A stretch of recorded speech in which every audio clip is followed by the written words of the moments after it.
Welcome back to the No Hair, All Heart podcast. I'm your host and author, Mookie Spitz, reading from Johnny Fazuli and the Transfinite Reality Engine, section 24.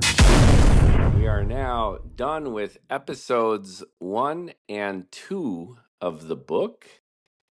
This reading is the first section of episode 3, starting on page 152. Of the first edition paperback. And the episode is called The Band and opens with a quote from Sir Thomas Beecham. There are two golden rules for an orchestra. Start together and finish together. The public doesn't give a damn what goes on in between. The first episode began with the birth, where I introduced the main characters. The second was the bet, where I introduced the concept of the transfinite reality engine and how it centered on a wager between our anti-hero and the enticing German scientist who inspires the idea. In the third episode, the trajectory of the narrative evolves to include the genius whom the anti-hero hires to design and even develop this outrageous contraption. Now, this section will be a little bit longer. It's longer in the text.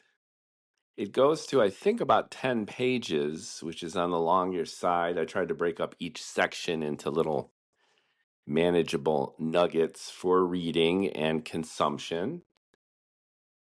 And I'm also going to annotate a little bit at the end of this reading. I've been avoiding doing that throughout the rest of these, just because I think it interferes with the flow of the readings. But this section is a little bit complex in terms of the layering of science and mathematics. It's also a radical shift in tone from the almost photorealistic and highly detailed flow of the story here on Earth in, air quote, real places with flesh and blood characters that we can relate to. This is the first section in the book that goes out there. It hints at what's to come as far as this Infiniverse business goes. And it really reminds the reader that, yes, you are reading a science fiction novel. Up to this point, aside from the intro and some weird stuff that goes on here and there, this genre could be a murder mystery. It could be a thriller. It's clearly a satire of our culture, the excesses of our politics, of our marketing and advertising, of how we look at ourselves. But this section, woo, it goes out there. So I will dive in with my interpretation of my own work. And I also cap it with a bit of description as to what I'm trying to do here. I give the reader a break later in the narrative when I air quote explain some of this stuff through by tearing down the fourth wall and having Johnny, spoiler alert, reading a graphic novel of this novel. But I'll indulge a little bit at the end of this one just to keep things on track. And also truncate this reading. So if you don't want it, you could just skip it and just get into the narrative itself. So ready, steady, here we go. Once again, this is the first section of episode 3 on page 152 of the paperback. Hating Mondays. Her signal is compressed and encoded, broadcast to destinations so vast in extension and duration that their units of measure are arbitrary. Her brash demands arrive the instant she sends them.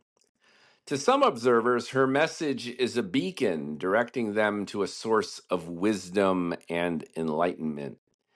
To others, the encrypted code is an alarm or warning, harbinger of destruction and death. To Kreo Bonzai, designer and custodian of the jar, the code is an errant virus that has broken into his system, overridden controls, and generated a looping construct that has alerted the agency. Up to now, they have left Kreo mostly alone, his problem instead the annoying scientists and their research queries, his relentless peers eager to conduct novel experiments within his machine. Also irritating are the adventurers and bon vivants, who assume his device can manufacture whatever their greedy hearts and fat stacks desire, ignorant of how his device actually works. Requests are hurled at him for processing and simulation time.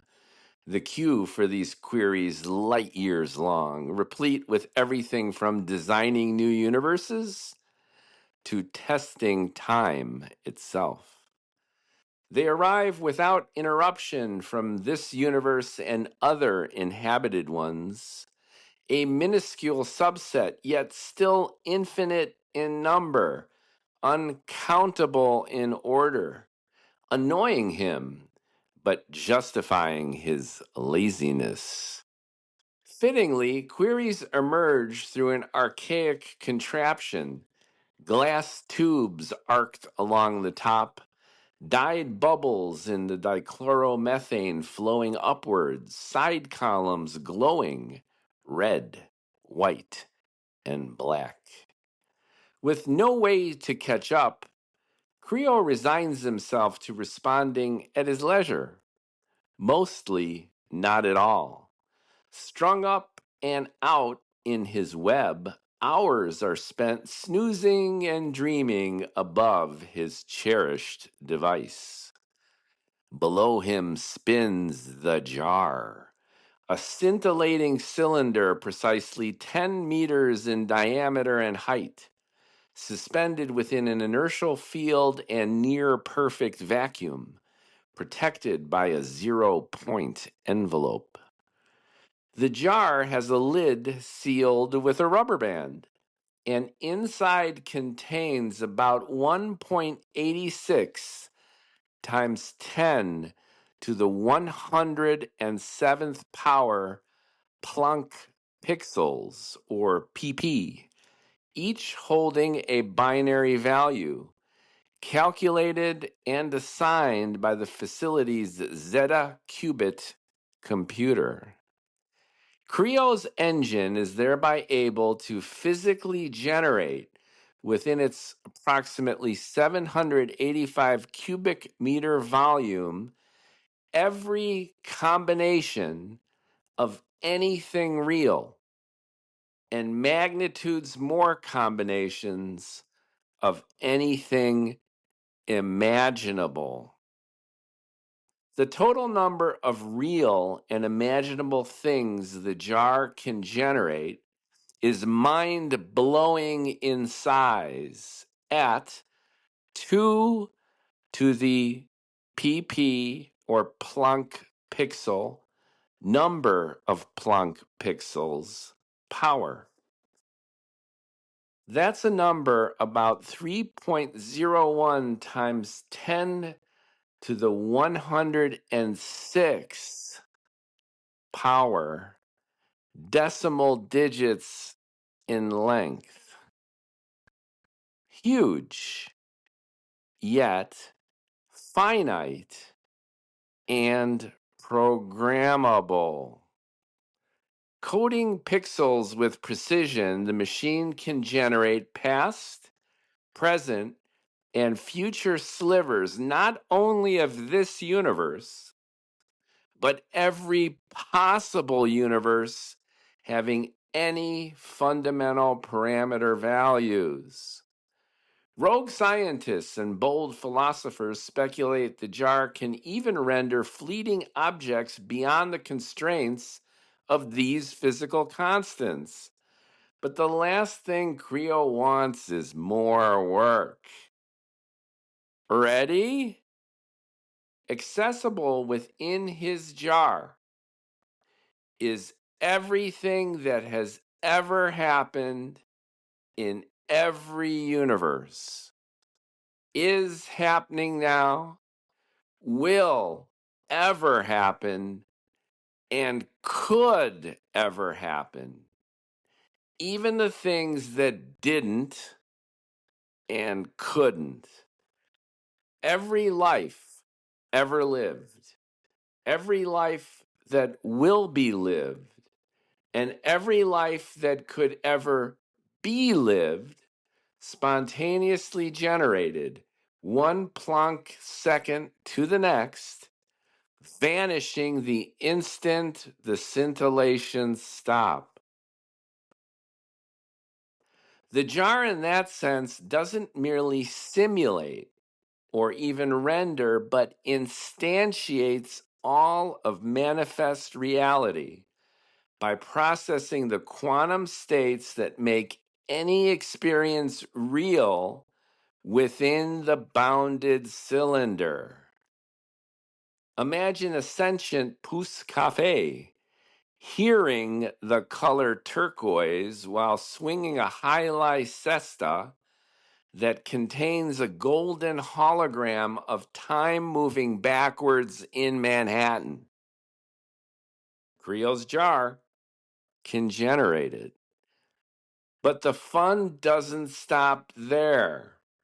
The number of ways to organize and analyze these instantiates is far greater than the mind-boggling total number of real and imagined objects themselves. So the computational burden is not only in generating these frames moment to moment, but in creating continuity between these slices of Planck time, recording, then storing them. No wonder the north polar energy of a magnetar is consumed to calculate and generate the jar's instantiations, organize and store the inconceivably expansive, yet demonstrably finite archive. And no wonder the line is long to schedule work on this legendary invention. And no surprise that Kreo Bonzai avoids their demands, forcing them all to wait. Everyone except Alice. That's what he calls her, Alice. Alice Void, because she generated from nothing and hacked his jar only to become an instant and enormous pain in Bonzai's terminal anal tubercle. The arachnid genius has so far been able to crawl under the agency's radar and spin his web, until being caught in his own jar thanks to Alice here and her childish but high-stakes game. For years, Kreo has thwarted incursions from terrorist attacks to crafty cons, but has never endured a hack of this scale. Watching Alice's loop repeat and repeat, he's unable to break back inside. Superstitious despite his math and engineering talent, Kreo sees Alice's message as a sign. A failed romance inspired his creation of the jar, and Alice's unrequited love brings his life full circle. Pundits and priests throughout the infiniverse consider the jar omniscient and holy. If all secrets reside within it, then love's mystery must also be caught inside too. Kreo uses it as a guide.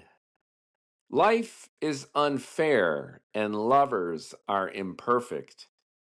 Dreaming his entire life of being able to combine the best characteristics of those he's loved into an elusive soulmate, the jar has given him a chance.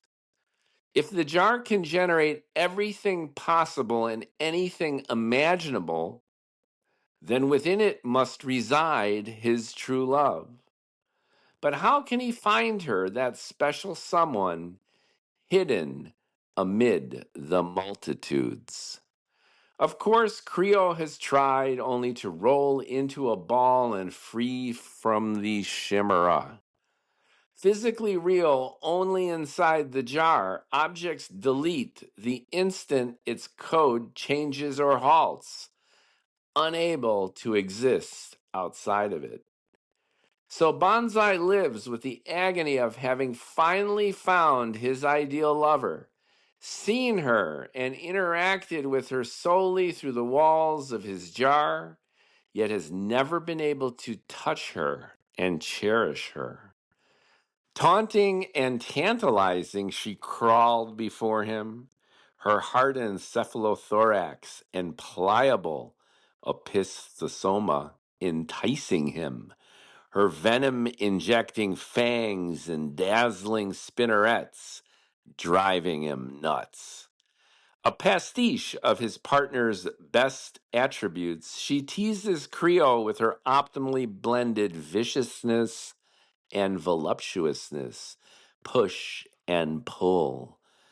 Bonzai generates and adores her, only to watch her vanish.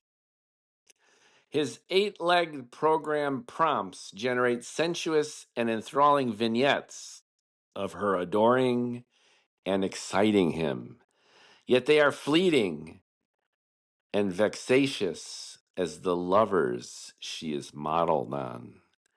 Perverse to think that the jar has now summoned Alice instead, her love directed elsewhere.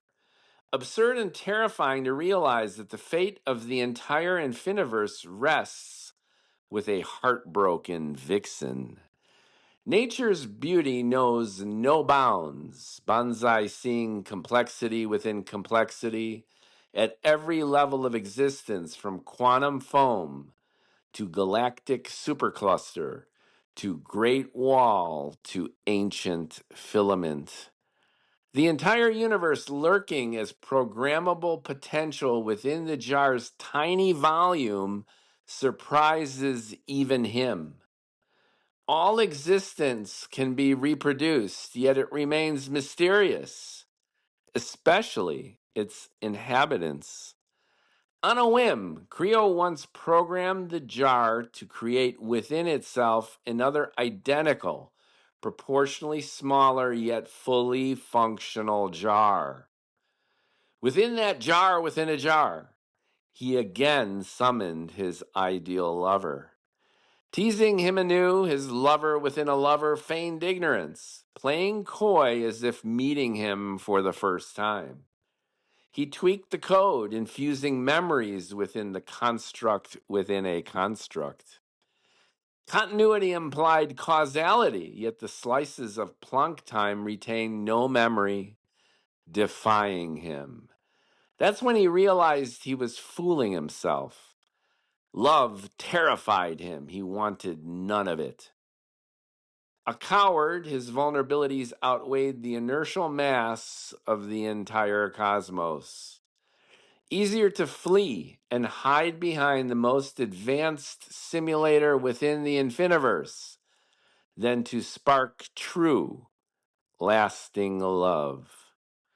Resigning himself to living a forlorn, lonely life has freed Kreo Bonzai of love's countless burdens enabling him to concentrate on his great work, at least when he feels like doing it, until less than an hour ago, Kreo was minding his own business, doing his job, when a fairly standard but quirky research request was interrupted, halted, and superseded by an alien instantiation. Assigned to develop a search algorithm capable of finding a particular sentient being across the infiniverse, he set the jar to generate identical copies of two generic beings when it crashed. One twin as the control, its co-twin's properties were tweaked to measure the minimal physical and emotional traits necessary to identify them through an index, ranking, and retrieval schemata. All systems were a go. The jar was steadily stripping the less fortunate variable twin of uniquely defining characteristics when the jar glitched and instantaneously reverted to random foam, a mesmerizing melody akin to a child's lullaby, pitch shifted with deep delay and quivering tremolo, reverberated throughout the facility, an eerie siren song awaiting a defiant reply. The jar recalibrated. Suspended within it stood a 7-year-old girl. She wore a bright blue, knee-length, puffed sleeve dress with a pinafore, ankle strap shoes. She curtsied, gestured behind her. An entire universe loomed in her background, its observable radius spanning 100 billion light years. Filaments containing trillions of galaxies twinkled within the generator. Objects generated within the jar are as physically real as those outside it, at least as long as the algorithms code the Planck pixels 0 or 1, and continuity is maintained frame to frame. Having hacked the jar, Alice became manifest, blurring the boundary between instantiation and reality. The girl curtsied again, Kreo intently watching her. Was she watching him? I have the builder numbers, she smiled, polite and interested, earnest but awkward. Arms across her chest, she winked, and simple as deleting lines of code, the entire universe vanished. Kreo thought about the life he'd lived, the lives he'd imagined living. He contemplated the worlds that existed before he was born, after he'd gone. In one wink, she had taken them all away. Kreo couldn't believe it. Had she found and compiled the fabled emergence equations? Fundamental operators that create and can therefore destroy infinite iterations of endless universes. Legend has it that these EEs not only exist, but mastery of them bequeaths limitless power on anyone who finds and figures out how to compile them. The search for them has gone on forever. Assumed to be infinite in number and variation, the equations themselves are speculated to have a lower boundary size and complexity, enabling their placement on an ancient smartphone.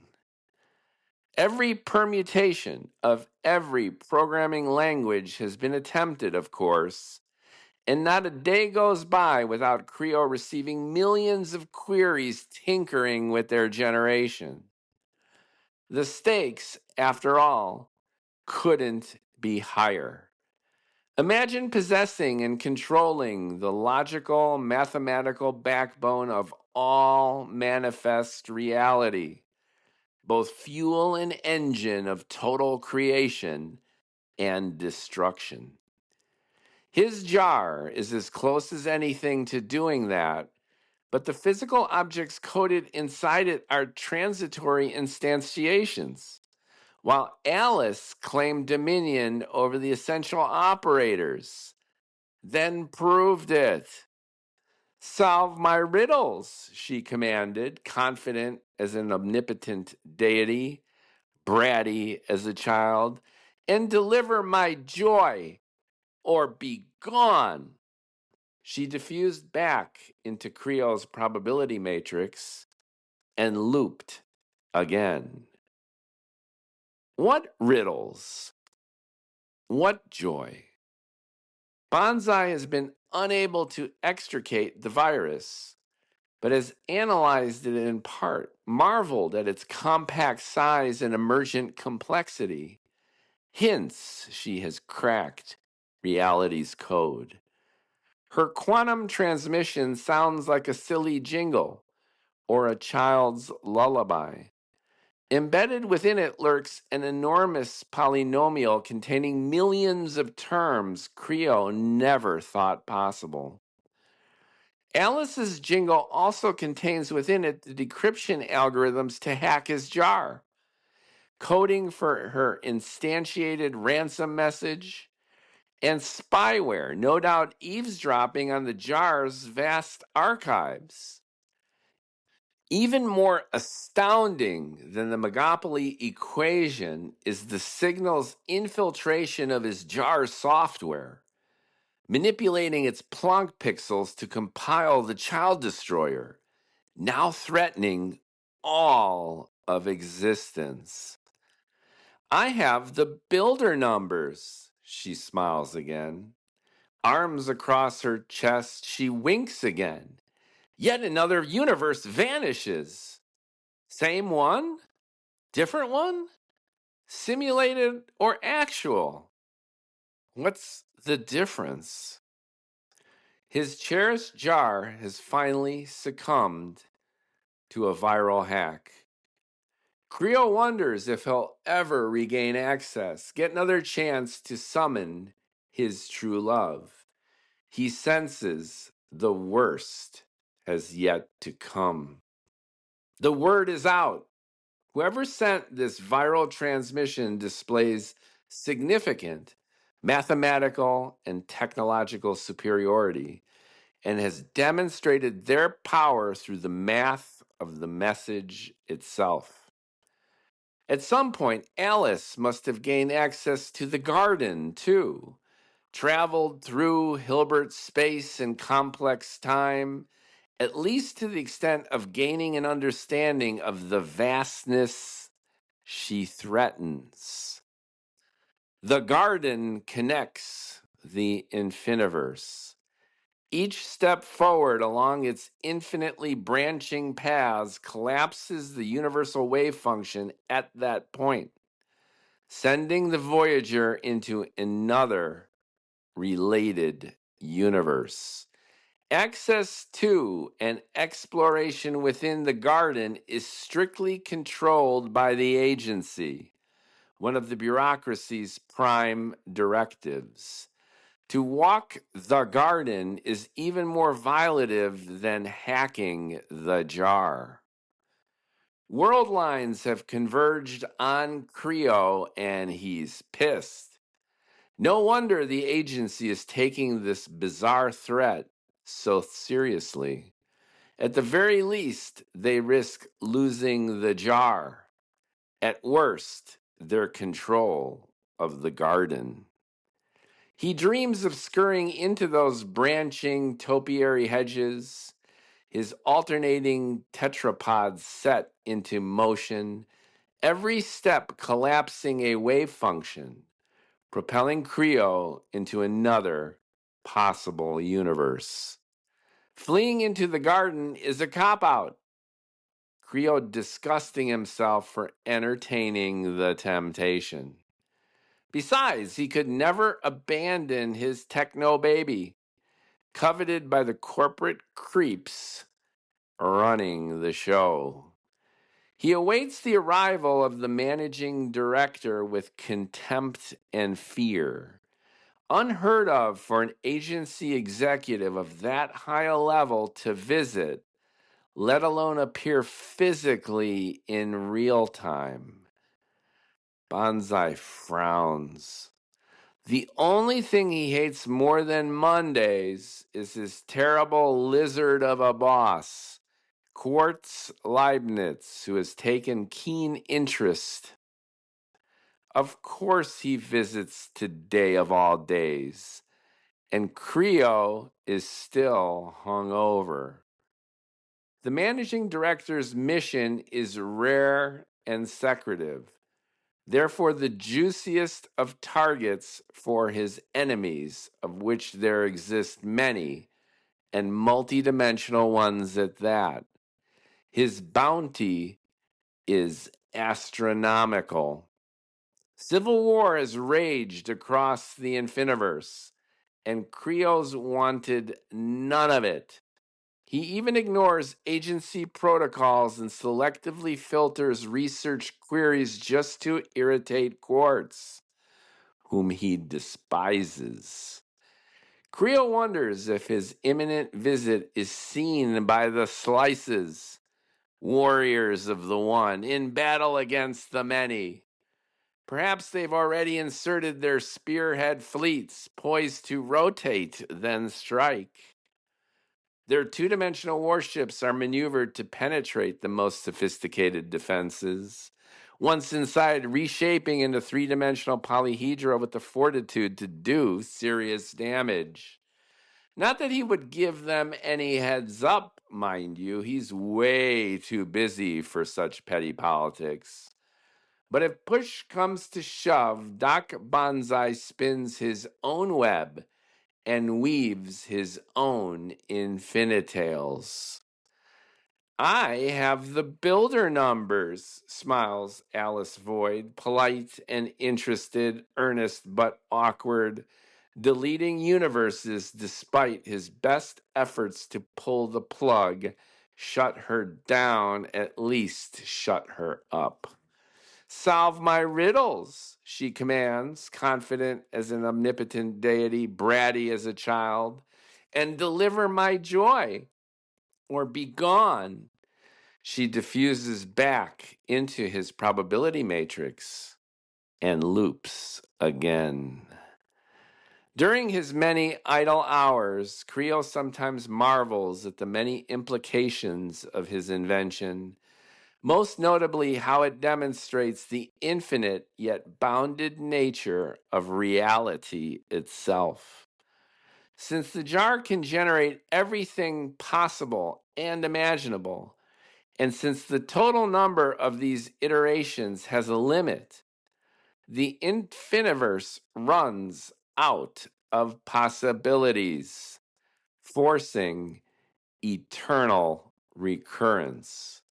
So not only has everything already happened in every permutation, is happening now, and will forever happen in the future, but does so in endlessly repeating and variable cycles.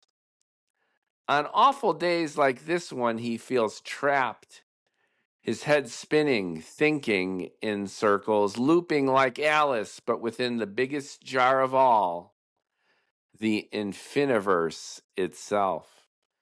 No wonder he's lazy. Why bother? Kreo gazes at the main screen, the spinning magnetar blasting its pulse, caught by the station's reflectors, then converted into a beam powering the agency's most prized science experiment. In locked polar orbit near the energetic stellar husk, The 5-kilometer wide Omega 1 research station maintains standard gravity by rotating every 100 seconds, spinning at about 564 kilometers per hour. That often gives Kreo a headache, adding to his irritability, further fueling his cynicism. He's the one who christened the station with such a remedial, contradictory, and arrogant name. His asshole boss will be arriving here soon, escorted by a task force of hypertroopers. And who can say which other agents of the agency? What a mess! And all because of this little girl. I never signed up for this shit, sighs Kreo Bonzai, descending from his cobweb, scanning for errant code with his 8 beady, blinking eyes, tweaking the device controls with his 8 legs. I have the builder numbers, smiles Alice Void, polite and interested, earnest but awkward, deleting universes despite his best efforts to pull the plug, shut her down, at least shut her up. Solve my riddles, she commands, confident as an omnipotent deity, bratty as a child, and deliver my joy, or be gone. She diffuses back into his probability matrix and loops yet again.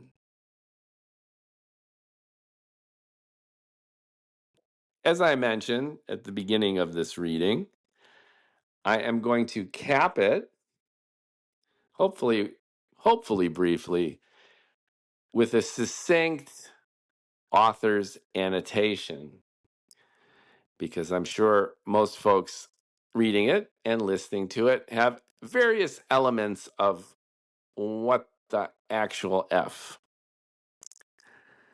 I recorded another podcast on the spider's web.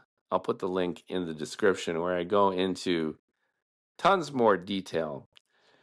But suffice to say that Kreo's jar, this anthropomorphized alien spiders scientist's jar, is the ultimate simulation machine, down to the very fabric of existence itself as science today can describe it. You can't get any smaller than what's called the Planck length, and you can't get a shorter amount of time than a Planck instant or a Planck second. And this is based on the constants that we have measured within our universe, the speed of light being the big one.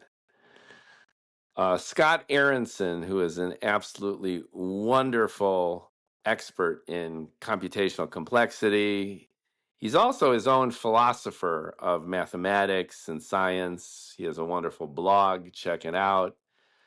He had a wonderful description for the size of this Planck universe, that if you wanted to build a clock that could actually measure Planck instants, then so much energy would have to go into the precision of that clock that it would be slurped up into a black hole. You just couldn't do it. So the boundary of how we can observe, describe our universe based on what we know, the lower boundary is this Planck length. I use that as the baseline for the ultimate resolution of the simulator. So if you're simulating something, let's say on a computer screen, then the level of detail is limited to the pixels, the number of pixels on the screen. Remember the 5 megabyte cameras, and then the 10, and then you get the gigapixel. Well, this all has to do with resolution. And the more pixels, the closer you get from the digital to the analog world, right? Our eyes see the world not digitally. It's more of energy having a chemical reaction with arachnids that get converted into electrical signals. And you could tease this out and say it's ultimately digital in some form, right? There are electrons that are going from your eye to your brain. But suffice to say that our world is analog in the sense of being pretty smooth. We don't see it pixelated. So the better a simulator is at simulating reality, the more pixels it's got, the better resolution it has. So Creo's simulator is theoretically the ultimate simulator because it goes down to this Planck level. That's number one. Number two, it's a cylinder, and I just picked it arbitrarily 10 by 10. And it's got just this relatively small volume. But if you could somehow manipulate each Planck pixel in the same way that you manipulate the color pixels on your smartphone camera, let's say, and screen, and do that in a way where you can control all of them and even have continuity from one Planck instant to the next, then you're theoretically capable of simulating any possible reality, and even ones that are impossible because you're not limited to obeying the rules of our world. Why? Because it's just generating these slices of Planck pixels arranged in a particular order. So computer scientists have been grappling with this, and philosophers of science have been philosophizing about this. But what's fascinating to me is that even thinking about this, akin to how Jorge Luis Borges thought about his Library of Babel that contained every book that has been written, is being written, and will be written in one library. A library that's inconceivably huge. But here's the thing, it's finite because you play out every combination. If you play out every possible combination by digitizing communication, digitizing reality, then you come to some startling conclusions. First off, it's going to be just mind-blowingly big to the point it can't even really be a physical object, namely Borges Library. But in my simulator here, it's potential energy and information because the simulator can do whatever you want it to do. Storing them all of that information is another issue entirely. But even if it goes beyond the realm of physical possibility, conceptually and philosophically, you can't help but reach the conclusion that even if the universe and everything in it, and even the stuff that you just imagine, it's all finite. It has an end because it plays out every single combination. And if that's the case, then if the universe or the infiniverse or the multiverse is truly infinite, then it's eventually going to run out of stuff and it's going to have to repeat itself. And that brings to mind everything from Hindu theology to Friedrich Nietzsche's eternal recurrence. It's a fascinating idea where things that have happened, are happening, and will happen are not only deterministic or fatalistic in their own way, but continue to repeat. And this is demonstrable, air quote, proof of that because you just run out of stuff if you can digitize it in this way. So that's what I'm setting up here. And why am I going through all this? Well, because it's an essential theme of the book. And this is all counterpoint to Johnny Fazzuli's crass, narcissistic, idiotic escapades. I love art and I love food. I love just about everything where the opposites come together. I call it, in this case, over the head and between the legs, which is you've been between the legs with Johnny in Cancun, and now you're over the head with this really, really abstract kind of math, computational, philosophical stuff. And I love it because you know where I'm going with this. I'm going to bring these worlds together. And I think that's super fun. One of my favorite foods is Chinese hot and sour soup. You normally wouldn't bring these flavors together, but when you do, it's like, remember those Snicker bars, fried Snicker bars? And I read somewhere that they wrapped bacon around one of them. A bacon wrapped fried Snickers bar, which is hot and salty and crispy and gooey and fatty and sweet and chocolatey. That to me is a meal. And when I'm thinking about literature and writing to transcend the usual boredom that's out there and the same old, no wonder the LLMs, the large language models, are taking over the world. And no wonder you can't even tell the difference anymore between what a bot is writing and a person is writing, because most people write like bots. So I'm not trying to rationalize this heavy and thick kind of science-y prose. But what I'm doing is throwing the kitchen sink at this idea that this infiniverse could, in a sense, exist. And even just thinking about it brings up all of these fascinating ideas and possibilities about our lives here, which are demonstrably finite and we're demonstrably mortal, but we've got choices. We have the power to choose, which is what I'm also illustrating here. You've got this 100% deterministic simulator, this instantiate, invented by this spider guy.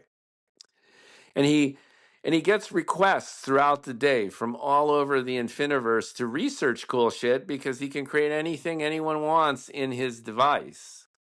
And he ignores most of it because he gets so many requests, what's the point? And who's going to stop him? And it gets hacked. Here's the essential point of this narrative. This machine that can create anything, and not only anything, but anything that was, is, or will be, real or imagined, is, at least in potential, in that cylinder and programmable with this spider's help. It gets hacked. It gets hacked by who? It gets hacked by the avatar of clearly some kind of conscious, super powerful being. And that throws a wrench in the works that reality is deterministic and limited. I'm bringing to life the conflict between this idea of a deterministic, fatalistic, infinite but recurring reality, and the idea that we're sentient creatures with our own will and capacity to decide. Alice is an FU to the spider's jar. And Alice is an FU to the powers of the Infiniverse, which I also set up here, who are trying to maintain order in this chaotic swirl of possibility. And as I introduce Alice in the first section, she wants something. Alice, who, much like the constructs within the spider's jar, arose spontaneously from nothing, as it were, to become a sentient being, she has fallen in love. And Kreo tried it. He searched for his true love and found her in the jar, but then came to the realization that she was just in the jar. His software had created his true love as a chimera, teasing him. And then who hacks into the jar but this being expressed as this avatar of this little girl, riddling him and teasing him. And what does she want? Well, she wants her love. Only her love is, air quote, real. Her love is chosen from the multitudes within the infiniverse. She knows exactly what she wants. She could get him if she wants to, but no. They're gonna bring him to her. And when they do, he's going to want her. He's going to need her of his own volition. And that completely short circuits this notion that you could just program reality. There's a magic to existence. And Alice proves it because she spontaneously generated from nothing and has gained the power to control and do whatever she wants. And what she has chosen is to ransom reality itself so that the object of her desire can be brought to her and adore her. Now, that to me is a great setup. And I don't mean to bloviate about my own story, but I'm giving context. So if you got lost a little bit here, that's the setup. And I went through great pains to make this as clear as possible, even if I am throwing the kitchen sink into this section. But I think with a reading or two, it's got its own magic. And I've read enough James Joyce to tell you that it's really pleasing to the senses, even and especially if you don't exactly know what the fuck the guy was talking about. You need to trust the writer, the storyteller. And trust me, at least to the extent that I'm going to tie all these loose ends together in a way that excites, entices, and at the very least teases these bots who regurgitate our own shit. And frankly, all the shit from human writers, which continues to get regurgitated. So welcome to the Infiniverse, and welcome to this narrative, which has now picked up steam as I bring these opposites together. A transcendent being who has acquired the keys to existence itself, and reality's biggest loser. And there's method to both their madness. Thanks for listening. I'll be commenting more as I go, but I'll try to stay out of the narrative. I had to push my way into the reading at this point just because there's a lot going on here to at least assure folks who are interested and listening that there's some dimensionality and drama and a very, very, very emotional foundation to the shenanigans that I'm putting together. More tomorrow as we dive even deeper into episode 3.